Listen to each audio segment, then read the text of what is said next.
dia, bem-vindo a mais um programa da Aliança Evangélica Portuguesa. Hoje vamos falar sobre o ocultismo e o que a Bíblia diz a respeito deste assunto. Práticas como a bruxaria, o espiritismo e a astrologia continuam a ser muito procuradas, inclusivamente através de programas de televisão, por quem tem problemas de humor, dinheiro ou saudades de um familiar já falecido. Mas será legítimo ao homem mortal entrar neste mundo sobrenatural, onde anjos e espíritos maus travam uma verdadeira batalha espiritual? Para onde vamos depois de morrer? Será que o nosso espírito pode voltar à Terra? É sobre estes assuntos que hoje vamos então estar a conversar, à luz do que a Bíblia tem para nos dizer, e para isso contamos com os nossos convidados. São eles o pastor Luís Reis, connosco está hoje também o pastor Paulo Maia e ainda Dília Pereira, que daqui a pouco vai ainda partilhar o testemunho connosco. Olá, muito obrigada por estarem aqui connosco. Bom dia. Bom dia. Pastores, quando falamos em ocultismo, do que é que estamos a falar? É fantasia, é ficção, é realidade? O que é isto? Bom, quando falamos de ocultismo, há duas situações que se prendem com este tema. Primeiro, há situações que são uma autêntica fraude. São pessoas que se arvoram em bruxos, em detentores de alguns poderes que não têm, para conseguirem extorquir dinheiro ou bens das pessoas, enganando-as com situações que não têm nada a ver com o ocultismo, apenas como uma fraude. Em segundo lugar, existe o verdadeiro ocultismo, que há pessoas que lidam com o oculto e são possuídas por espíritos malignos, que a Bíblia intitula de demónios, que possuem essas pessoas e que lhes dão alguma faculdade, algum poder maligno para poderem, à cobertura de fazerem algum bem, escravizar as pessoas e as pessoas, na procura de receberem algum bem, acabam por ser escravizadas e até, na maioria dos casos, possuídas por esses espíritos malignos que destroem a sua vida, que lhe tiram a paz, a alegria e normalmente até lhes incutem o desejo de suicidar-se. Portanto, este é um problema grave. Há, de facto, a situação fraudulenta, não é? Mas também há a situação real, porque assim como há um mundo visível, há também um mundo invisível. O que é que se passa nesse mundo invisível que nós não conseguimos ver? Nesse mundo invisível temos duas situações distintas. Temos o mundo invisível dos anjos de Deus e temos o mundo invisível ocupado pelos demónios, pelos espíritos diabólicos, não é? Que procuram exatamente, porque se opõem a Deus, opõem-se à criação de Deus e o interesse deles é macularem e destruírem aquilo que Deus criou, nomeadamente a coroa da criação divina, que é o homem, a mulher, naturalmente, não é? E porquê que Deus nos impede de ver esse mundo sobrenatural? É uma decisão divina na medida em que, no atual estado em que nos encontramos, não temos qualquer benefício em penetrar esse mundo, não é? Nomeadamente esse mundo, ou essa esfera maligna de origem diabólica que procura escravizar e destruir a vida dos homens. Não é por acaso que a Bíblia diz que o diabo veio para matar, roubar e destruir. Portanto, quem se envolve nesse ambiente, nessa esfera do oculto, está sujeita a ser destruído completamente. Portanto, é de facto perigoso envolvermos-nos em ocultismo. No entanto, não deixa de ser fascinante para o ser humano, por exemplo, através de uma consulta de astrologia ou consultar os próprios mortos, ficar a saber o futuro. E a verdade é que muitos adivinham. Então, onde é que eles vão poder... qual é a origem desse poder da adivinhação? Bom dia mais uma vez. Como o pastor Luís Reis já disse, e muito bem, há estas duas fontes, uma fraudulenta e outra real. E na real, nós temos que ver que os demónios que existem não são mais nem menos do que anjos caídos. Quando Lucifer foi expulso do céu, um terço dos anjos vieram com ele.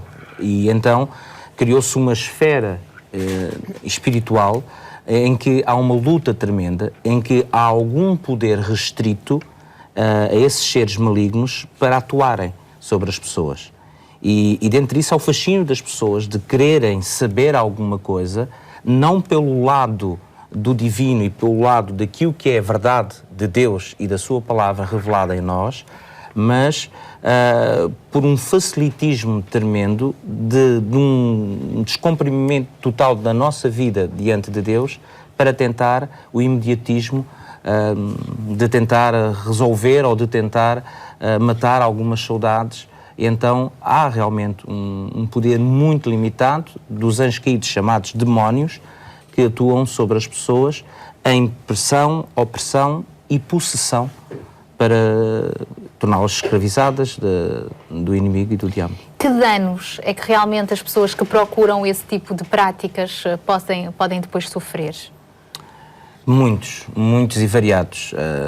Ao princípio até pode acontecer que para que a pessoa fique realmente fascinada, haja uma acalmia aparente de alguns problemas, mas depois aquilo que é levado a cobrar pela pessoa é muito grande, ao ponto até, e como o pastor já disse, do próprio suicídio das pessoas. É um desespero total porque não encontraram, e há uma desilusão completa na pessoa que leva muitas vezes ao desespero completo e total, só pensando elas como solução o suicídio, o que não é solução. E nós temos aqui o caso da Dília, a nossa convidada de hoje, que tem também o seu testemunho escrito no livro Encontros com a Vida, recentemente lançado pela editora Letras de Ouro. Um testemunho impressionante. Nós percebemos que aqui há uns bons anos atrás a Dília foi progressivamente acostumar-se a procurar realmente ajuda no meio do ocultismo, em práticas de bruxaria cada vez mais pesadas, mas os problemas que inicialmente pareciam estar a resolver-se acabaram por se agravar cada vez mais, ao ponto da Dília só ver à sua frente o desejo realmente de morrer, não é? Porque o sofrimento era muito. Mas conte-nos tudo. Primeiro, o que é que aconteceu? O que é que a fez procurar ajuda no ocultismo? O meu casamento estava a ficar destruído. Eu não sabia o que é que estava a passar. O meu marido estava completamente transformado, não era a mesma pessoa. E eu comecei a compartilhar isso com os meus familiares, que uma tia minha levou a minha fotografia de casamento a um bruxo e ele disse-lhe algo que ela ficou muito aflita e ligou para mim e a partir daí abriu a porta. Eu fui logo lá ter, queria saber o porquê. Nós, os humanos, somos muito curiosos, queremos logo saber o porquê das coisas. E a partir daí começámos com queima-roupa, faz pozinhos em qualquer sítio, pronto, uma série de práticas muito pesadas às vezes, como lançar coisas à meia-noite numa encruzilhada e ter que buscar uma mulher sozinha numa encruzilhada e fazer isso. Muita situação. Que ao princípio as coisas pareciam que estavam a bater certo. A abrir, olha, afinal até sabe isto e aquilo da minha vida. Mas a partir de uma certa altura as coisas começaram a ficar cada vez piores. A nível familiar, a nível financeiro, doenças de filhos, situações comigo também, que depois de percorrer tantos sítios, inclusive a centros espíritas, a minha saúde começou a ficar muito debilitada, a ponto de eu buscar médicos e os médicos dizerem que eu não tinha nada, o que eu estava era maluca, era o termo que usavam. A partir dessa altura, eu sofri muito, tive muito sofrimento porque eu não me sentia bem em lado nenhum.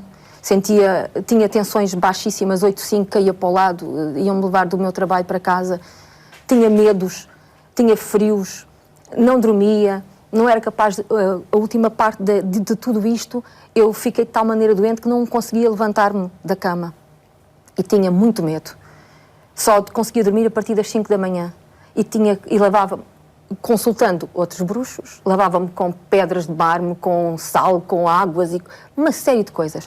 E depois, a partir das 5 nada resultava, porque naquele espaço de tempo eu estava sempre com frio, embrulhava-me em mantas, sentava-me em cima de aquecedores a óleo, sentava-me em cima. E o frio que eu sentia era um frio muito estranho, era interior e exterior. Às vezes, dentro da minha própria casa, eu tinha a sensação que havia gelo, pessoas, mãos geladas que me passavam pelo meu rosto. E eu comecei a ver coisas a mexer como um quadro, como uma fotografia via mexer. Portanto, era uma série de situações tão complicadas que me levou ao desespero, completo e total. E há um dia que eu vou passar por um sítio muito giro onde eu morei, na Baixa da Banheira, ao pé do rio, e estava em desespero de causa. Naquela altura eu já tinha 3 filhos e dizia, bom, isto não vai dar resultado nenhum, tudo está perdido, eu vou mas é chegar a casa, tomo os comprimidos e acabo com isto. E disse, olha para o céu e disse, olha Deus, se tu existes, ajuda-me, porque eu já não consigo mais. E pronto, passou. E um dia eu estava lá na minha janela e vi a minha vizinha com uma série de problemas graves, muito feliz. E tinha já visto que ela, ao domingo de manhã, lá ia ela muito feliz com a filha, muito bem arranjada. E disse, como é que é possível? Com o filho com tantos problemas, ela ali com aquela alegria toda. Um dia consegui encontrá-la na escada, procurei onde é que ela ia, ela não me disse onde é que era, disse só, se quiser, venha comigo. E eu pensei, bom, já fui a tantos sítios, já fui a tanto lado, norte, aqui na zona, já busquei tanta coisa, porque é que não ia buscar mais? Falei ao meu marido e ele disse, nem penses, acabou, daqui já não sai. E lá fui eu. Lá fui e quando lá cheguei... Era uma igreja? Era. Uma igreja evangélica? Mas era uma igreja diferente das outras. Não lhe cobraram dinheiro? Não cobraram dinheiro. Ouvi uns louvores muito lindos, comecei-me a sentir bem. A pregação era para mim. E disse, ai, como Deus é que estava a falar consigo? Pois, eu pensava, na minha ingenuidade, como é que ele está a falar comigo? Como é que ele sabe a minha vida? Só se a minha vizinha contou, mas não. Então, no fim, perdão, quando pediram quem estivesse ali que quisesse aceitar Jesus como Senhor e Salvador da sua vida, que fosse, eu fui. Foi à frente? À frente, quis conhecer Jesus, e ainda hoje me lembro que pus assim as mãos para receber. Pronto, e recebi Jesus. E quando saí dali, eu sei que muitos fardos já ficaram aos pés da cruz. Muitos fardos. Depois a minha vida começou a compor-se. Foi fácil? Não. Não foi fácil, porque tanta coisa que eu tinha ali metida no meio da minha vida, está claro que não ia ser... Acabou, já está. Não, porque Deus também não nos diz que a nossa vida vai ser fácil. Diz até que no mundo tereis aflições, mas tendo bom ânimo, que eu salvei o mundo. E também diz que mesmo quando nós estamos lá no fundo, Ele estende a mão e nos traz para cima. Dília, não voltou a ter esses desejos de pôr fim à sua vida? Hoje sente-se uma nova mulher? Não. Com Jesus, mesmo depois de passar situações, que tive que resolver muitas situações, a minha vida traz aquela paz que excede todo o entendimento. E depois o seu casamento acabou por funcionar? Sim, funcionou até o dia que o meu marido partiu para o Senhor. Portanto, acabou por ser a solução encontrada em Jesus. Com certeza. É interessante que aquilo que procurou no ocultismo, porque o ocultismo tem uma fase inicial aliciante, e quando há pouco estávamos a ver que as pessoas, os agentes do ocultismo, vulgarmente chamados bruxos ou espíritas, etc., eles são possuídos por demónios com alguma capacidade de adivinhação. A Bíblia, aliás, fala disso, de espíritos de adivinhação, que, embora não adivinhando tudo, não sabendo tudo, conseguem, de alguma sorte, adivinhar determinadas coisas que servem para cativar as pessoas. Foi o que aconteceu com a Dília. Ela foi cativada por uma iniciação que lhe pareceu boa e que lhe pareceu que estava a resolver os seus problemas. Mas isso é a tal fraude do inimigo, porque o diabo que está por trás de toda essa situação é enganador, ele é o pai da mentira, apenas alicia para tomar as pessoas nas suas mãos. E o que ouvimos do testemunho da Dília é que ela acabou por estar nas mãos do inimigo. Muito tempo. Acabou por estar possessa de demónios que iriam e cujo objetivo final era destruir completamente a vida dela para que ela se suicidasse e acabasse. Ora, isto é importante. E é importante pensar, para quem nos está a ver e a ouvir, de que se você tem algum problema, não é o ocultismo que resolve o problema. Quem pode resolver o seu problema é Nosso Senhor e Salvador Jesus Cristo. Porque Ele é que é o Filho de Deus, que deu a sua vida na cruz do Calvário por nós, não é? E ressuscitou ao terceiro dia, está vivo, e quem tem um encontro com Ele, não importa qual é a sua condição, não importa os seus problemas, não importa o seu passado, quem tem um encontro com Jesus é liberto completamente e torna-se uma nova criatura, e ao viver uma nova vida, também os seus problemas são resolvidos. Gradualmente. Porque os problemas vêm de uma velha vida. É verdade. Quando há uma nova vida que Jesus dá, esses problemas paulatinamente vão sendo resolvidos.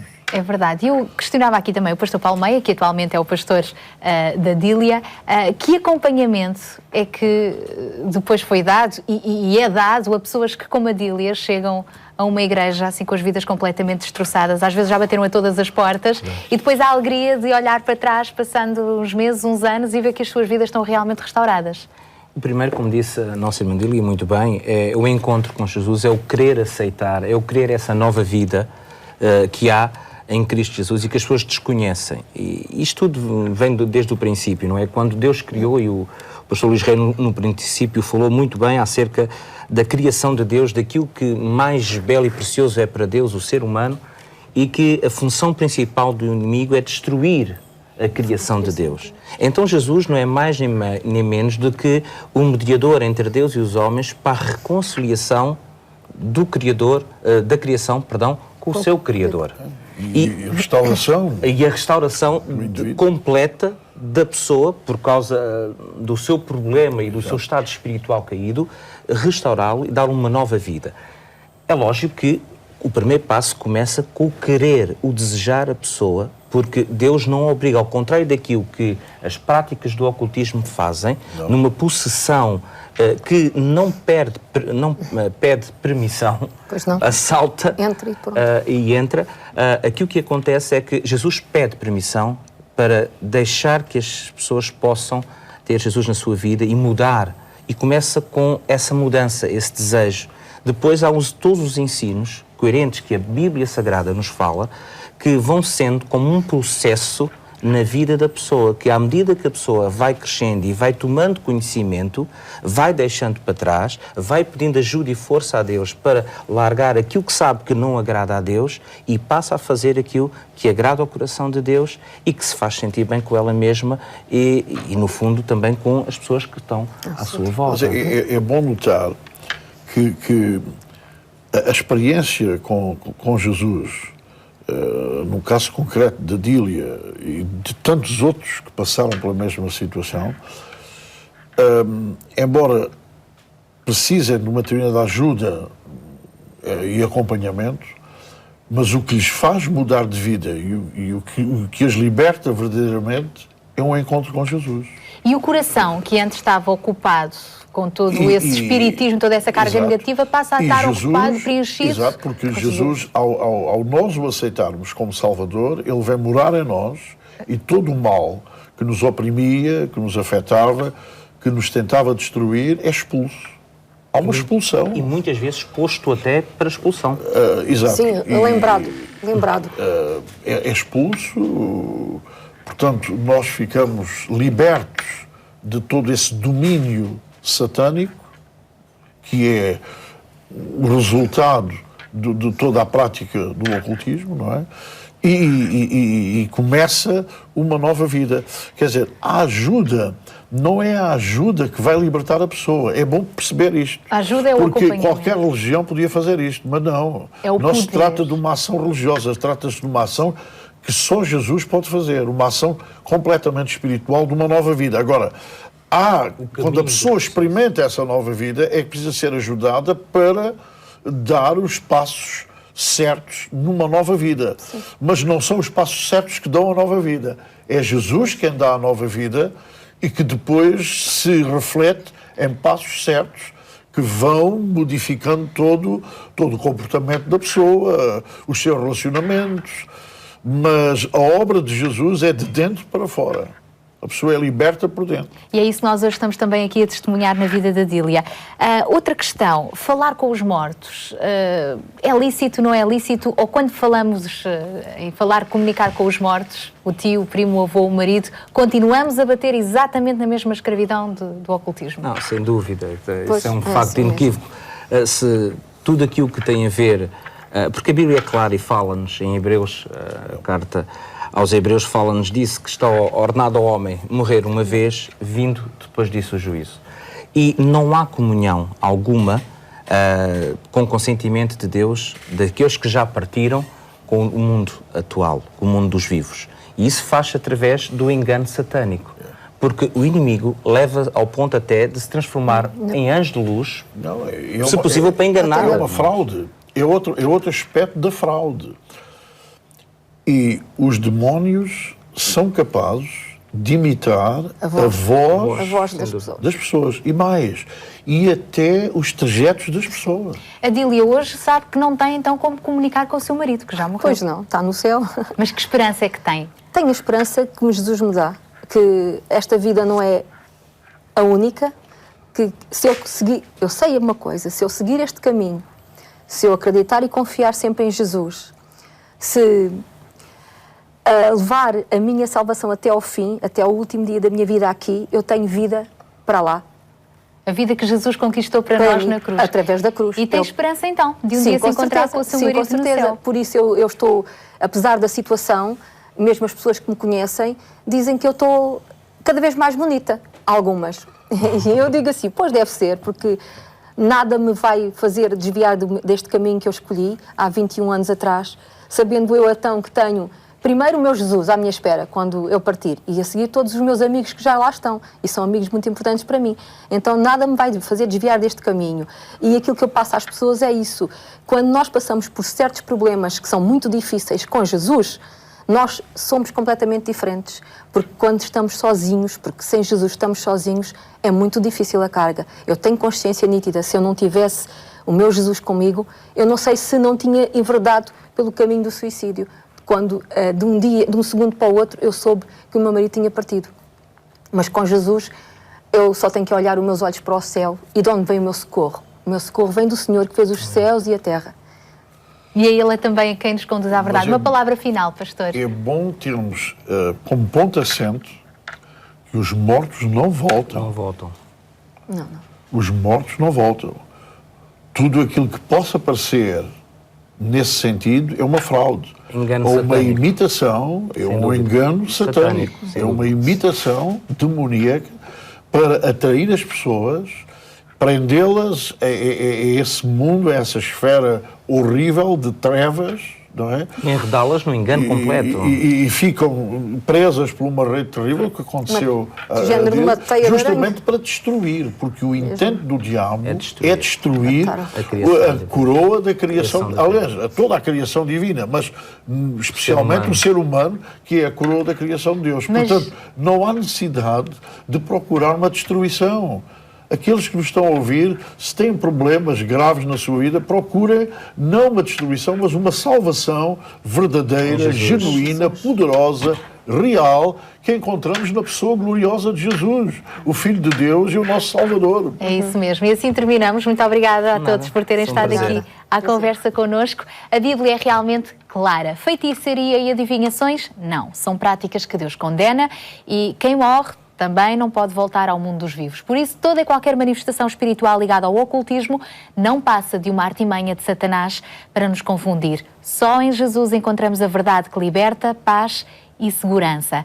Então, se Jesus é o caminho que liberta, por que percorrer outras estradas? Jesus está realmente também de braços abertos para si. Pense nisto, e para saber mais sobre este assunto, leia a Bíblia.